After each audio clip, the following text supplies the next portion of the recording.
अस्सलाम वालेकुम नाज़रीन। राना अब्दुल रज़्ज़ाक साहब हमारे साथ होंगे और प्रोग्राम में आज मुबारक के साथ। अस्सलाम वालेकुम राना साहब। जी वालेकुम। राना साहब, ये परवेज़ इलाही ने एकदम अपना जो कुछ उसके अंदर था वो बाहर निकाल दिया, क्या हुआ इसको? असल में कोई ऐसा मौका नहीं बन रहा था बारगेनिंग का। वो चाह रहे थे कि इसको दबाव में लाएं, इमरान खान को अपने फ्यूचर की जो उनकी प्लानिंग है उसको हम सेट कर लें। अगले इलेक्शन में हमें क्या देगा वगैरह वगैरह, जैसे कि ये चौधरी पिछले 35 सालों में बारगेनिंग करते आए हैं। हुँ। शरीफों से भी इन्होंने ऐसे ही किया है, शबाश सॉरी मुशर्रफ से भी ऐसे किया है, जरदारी से भी ऐसे किया है। इनकी आदत है बिच्छू की तरह सफर भी, हम सफर भी होते हैं और चिमटी वो चिमूटी भी काटते हैं, अपने मकासद को बढ़ाते भी हैं, बेनिफिशियल भी होते हैं। इनके पास मौका नहीं बन रहा था कि हम मूनसिलाई और इमरान खान को कैसे सेटल करें। हुँ। इसलिए अब उसके पास एक मौका आया है, ऐसे ही रुसने का, जैसे नहीं वो बुरी जो बेकार होती है ना बीवियां, वो जो रुस पड़ती हैं ऐसे मौके पर। इनके पास भी ऐसे ही एक मौका आया है कि जी वो बाजवा साहब को क्यों बुरा भला कहा है। बाजवा साहब को बुरा भला कहना है ना, वो उसका मोशन नहीं है इमरान खान का। आपका मोशन होगा, आप उठ के चले आते, इतनी जरूरत थी तो। आप ये बारगेनिंग में फंसा रहे हैं इमरान खान को, और अगली इलेक्शन की जो प्लानिंग है उसको ये करेंगे ब्लैकमेल, और उससे ज्यादा सीटों पर कमिटमेंट करेंगे। हालांकि असेंबलियां तो तोड़नी है, ये तोड़नी पड़ेंगी 23 तारीख को, इसने लिखकर भी दे दिया है। और ये भाग भी नहीं सकता, इसके लिए दूसरा ऑप्शन भी नहीं है कोई भी। ये इसको पीडीएम भी इसको कबूल नहीं करती, और इसको कोई भी नहीं अब कबूल करता।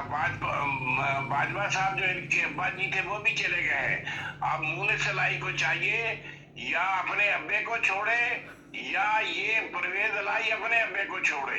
एक तरफ बात होगी तब बात चलेगी, नहीं तो इनका फ्यूचर जो है वो तबाह हो जाएगा। परवेज लाई का फ्यूचर है, इमरान खान को कुछ नहीं होने वाला। राना साहब, ये बड़ी बात आपने अहम की कि या ये अपने अब्बे को छोड़े या परवेज़ इलाही के अब्बे को छोड़े, तो आप ये तो मोनिस इलाही के लिए बड़ा इम्तहान आ गया।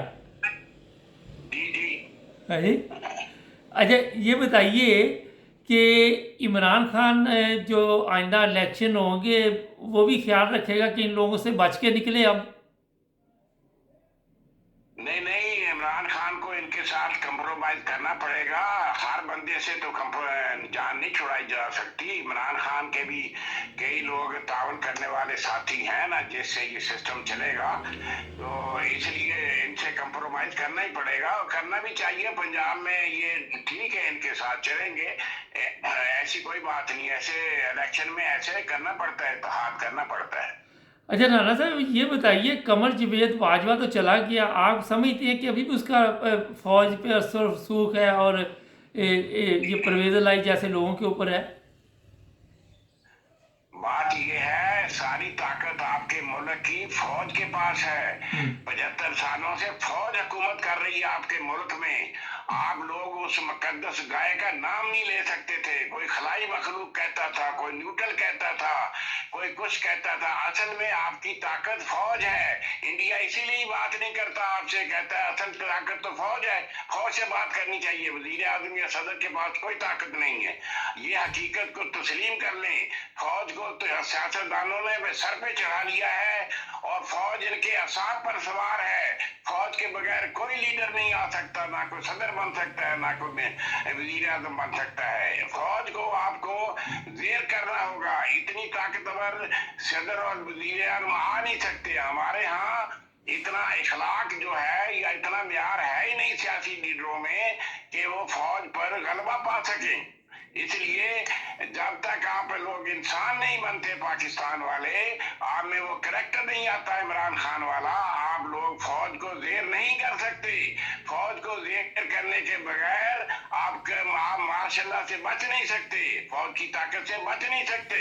फौज आपके ऊपर के असाब पर सवार हो गई है। असल आपका जो है ताकत है वो फौज है, सियासी तौर पर भी, माली तौर पर भी, और हर लिहाज से वो मजबूत है।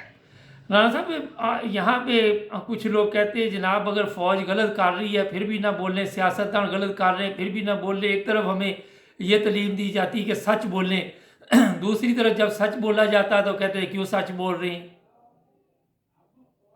सच यहाँ नहीं बोला जा सकता, सारे झूठे हैं, वहां सच कैसे बोला जा सकता है?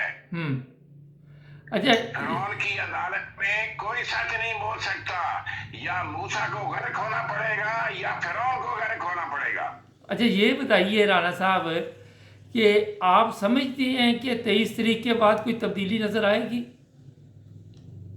हाँ, 23 तारीख को इम्कान है असेंबलियां टूट जाएंगी। उसके बाद ये इलेक्शन की तरफ जाएंगे? इलेक्शन कमीशन तो कहता है मैं ज़िमनी इलेक्शन करा दूंगा। नहीं नहीं, इलेक्शन की तरफ ये जाएंगे। 66% तो लोग इस्तीफा हो जाएगा। अगर न्यूट्रल हो गई फौज, अगर बाजवा की पॉलिसी ना चली तो इलेक्शन होगा। आप समझते हैं कि फौज ने कोई सबक सीखा होगा कमर जावेद बाजवा की जिस तरह जिल्लत और रसवाई हो रही? अगर फौज ने फ्यूचर में खाना जंगी की मुतहम्मल नहीं हो सकती, अगर खाना जंगी से बचना है तो फौज को इलेक्शन कराना चाहिए, नहीं तो फौज की धज्जियां उड़ा दी जाएंगी, इसकी वर्दियां फाड़ दी जाएंगी इसी पाकिस्तान में। राणा साहब ये बताइए कि परवेज़ इलाही के कल के बयान के बाद लोग सोशल मीडिया पे परवेज़ इलाही के ख़िलाफ़ बोल रहे हैं। आप क्या समझते हैं कि जो भी इमरान खान के को छोड़ता है उसके ख़िलाफ़ हो जाती पब्लिक? ये पब्लिक की मोहब्बत है या पब्लिक की अपना इमेज है? ना परवेज इलाही छोड़ेगा इमरान खान को और वो असेंबलियां भी तोड़ेगा। ये सिर्फ सारा जो कुछ हुआ है ये वो बेनिफिट लेने के लिए हुआ है कि फ्यूचर में जब इलेक्शन होगा उसमें कितनी सीटें हमें देगी, हम पीटीआई के साथ कितनी सीटों पर विन कर सकेंगे, ये मकसद है असल उनका। बहुत शुक्रिया राणा साहब का।